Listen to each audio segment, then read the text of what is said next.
Chapter 13. Not everyone on Shell was jammed into the sticky hot training room, but it was very close.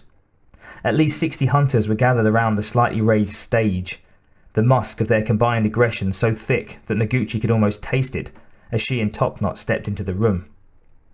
The large gathering was talking loudly, laughing and pushing at each other until they saw her, at which point their clatter raised to a dull roar. It wasn't hard to inspire bloodlust in a Yautja, and she had the feeling that some of them, at least, had been waiting a long time for this. Shorty was already on the platform, dressed in a loincloth, talking excitedly to a small group of his peers. It seemed that being chosen to fight the Ooman had raised his status somewhat, the other novices finally interested in what he had to say about how ugly she was, how he would crush her honour, how this was really no fight at all. We'll just see about that. Shorty fell silent as she and the leader approached the stage, but she could see the hatred in him as easily as if he'd screamed for her blood. Already his hands were clenched, his tusks opened wide, exposing his small, toothy pink mouth. Topknot stepped onto the platform and called for one of his blooded to bring a mask to him, motioning for Noguchi to wait. As soon as he spoke, the hunters fell quiet, only shuffling bodies and low trills.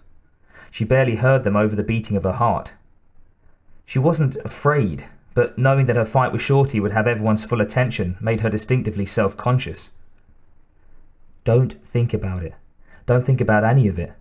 Trust in yourself, in the skills you've worked so hard to achieve and maintain. The blooded hunter handed the mask to Topknot, who then handed it to her.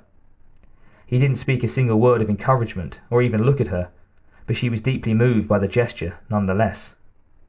Compared to a Yautja skull, hers was thin as paper. He knows that I don't deserve this, not with a novice. She'd been blooded when she joined them. She'd never had to prove her status in hand-to-hand, and being asked to fight an unblooded was a serious slight. Hunter politics that she couldn't begin to understand were at play here, perhaps instigated by the young leader she dared to touch. Topknot spoke and gestured as she donned the mask, his deep, rolling voice filling the heated air. Noguchi only half translated to herself, too intent on her breathing, on psyching herself up for the fight. This is clan, and not clan waging for honour. Standard rules. When the matter is decided, the first transports will leave for the hunt. Deep breaths, slow and even. Her ragged braids were already plastered to her skull, her face dripping in the close confines of the mask. She heard Shorty's name, and then her own, the name bestowed on her by Broken Tusk, Datudi. Small knife. It means small knife because I am small and deadly sharp, and I will win.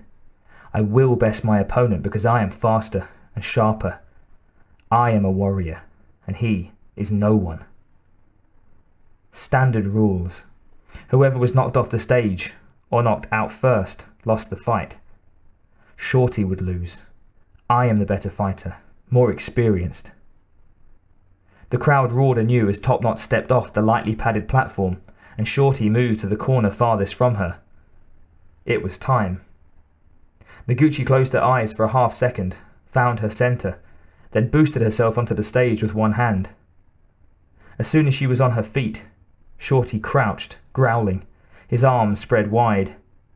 He was small for a hunter, but bigger than she, probably twice her weight if only a half-metre taller. If he managed to get his claws on her, the fight would be over. So don't let it happen. It was the last full thought she had before she let her instincts take over. Crouching herself, ready to defend, the Yautja howled for action, the platform trembling as they crushed against it for a better view. With a wild, guttural scream, Shorty rushed her. He thrust one meaty hand forward to swat at her head, easily powerful enough to break her neck. And she sidestepped as she reached up and cupped his wrist with both of her hands, swung her upper body into his lunge, down and left. She let him do the work, simply redirecting his charge. Wham! Shorty went down, landing heavily on one shoulder, his weight pulling him ass over to land flat on his back. The room erupted in excited shouts, fury and disbelief, and a desire for more battle, blood, or death. The unblooded Yautja crawled to his feet, his mandibles spreading wide as he screamed his anger. He was furious. Use it. A leap towards her, and Shorty swept his right arm at her head, still shrieking. Noguchi dropped, bringing her leg out and around, hitting the hot flesh of his ankles with the side of her foot as hard as she could. Wham! As soon as he hit the floor, she was up, dancing backward, barely hearing the cacophony of almost feral screams that filled the karite. Shorty lunged up from where he'd fallen, the hatred in his tiny eyes now tainted with something new. Pain? Uncertainty?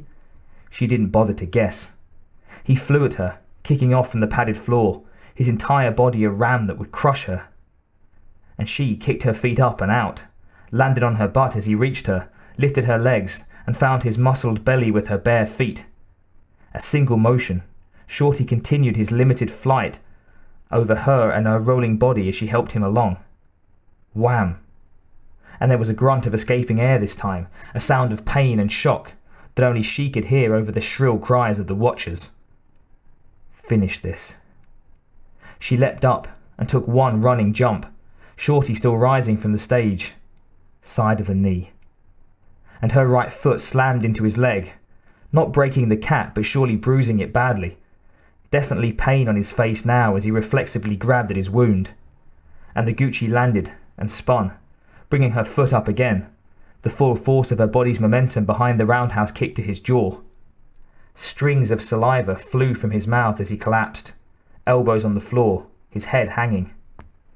On all fours as he was, there was little chance that she could knock him off the platform, but rendering him unconscious was a distinct possibility, and definitely the more gratifying of the two. She couldn't let him recover. It would have to be fast, and she stepped back, ready to run, to deliver another well-placed kick. And someone grabbed her foot. Talons closed around her ankle, holding on, pulling her off balance. No. She looked over her shoulder, saw only a sea of screaming faces. But it didn't matter who. She had to get loose before Shorty regained himself. She dropped as if to do a push-up and kicked back with her free leg. Her foot hit flesh, hard, the smooth feel of tusk against the sole telling her that she'd found her mark. The grip on her ankle fell away and she scrabbled to her feet, struggling to find her centre again. And was slammed into. Her head rocked back by the rounded dome of Shorty's skull, a headbutt that knocked her backward and made the shouts and faces and heat blur into a single thing, a noise light that hurt. And before she could fall, Shorty's arms were grabbing at her, one giant fist raised, her head pushed down, and she could only see the padded floor. And the pain was tremendous. A ton of hot metal landing across the back of her head, his fist knocking her flat, the floor blessedly cool against her bare abdomen. Her limbs suddenly felt far away, and she knew that if he hit her again, he would probably kill her. In the space of only a few seconds, the fight had turned and cemented an outcome. Noguchi saw the clawed foot in front of her, saw it pull back, saw her only chance. With what little coordination she could muster, she raised herself, hands and knees, tightening her gut. And when he kicked her, the top of his foot connecting solid with her tensed muscles, she let it carry her. She flew, screams rising up, enveloping her moving form, hot musk filling her senses. And she hit the floor, skidding, tall bodies moving aside to let her flesh finally stop her. Dazed and in pain, she lay on her back, catching her breath, trying to catalogue her injuries as 60 or more hunters roared their approval. Shorty's voice seemed loudest of all, a wordless shriek of triumph that hurt even worse than her head. She'd fought honourably and lost because they hated her, because they couldn't stand to see her succeed. Who would believe her? Who would say that they'd witnessed a cheat? Doesn't matter. She closed her eyes behind the stifling mask, making no move to rise. Not sure if she was angry, or sad, or relieved. She was alive, and no one could brand her a coward, but she'd lost her place in the hunt. No one reached down to help her to her feet, and that felt like the answer she'd been waiting for. After a year, It was finally over.